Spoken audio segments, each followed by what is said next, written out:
Friends இப்போ பார்த்தீங்கன்னா தம்பி பார்த்தீங்கன்னா புழு எடுத்து பண்ணிட்டுருக்காரு ஜிலேபி மீன் பிடிக்கிறதுக்காக தான். பார்க்கலாம் என்னென்ன ஜிலேபி மீன்லாம் நீ பிடிக்கிறோன்ட்டு.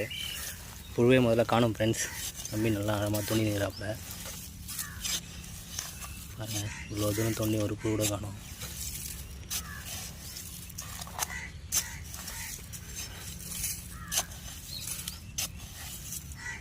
எங்கள் வீட்டில் காட்டலான்னு பார்க்குறேன், ஒரு புழுவோட காணும் ஃப்ரெண்ட்ஸ்.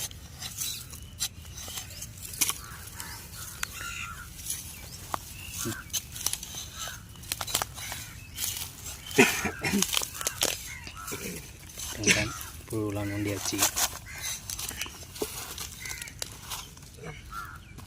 பாருங்கள் ஃப்ரெண்ட்ஸ். புழு எப்படி இருக்குது புழு வச்சு தான் இன்றைக்கி வேட்டையாட போகிறோம்.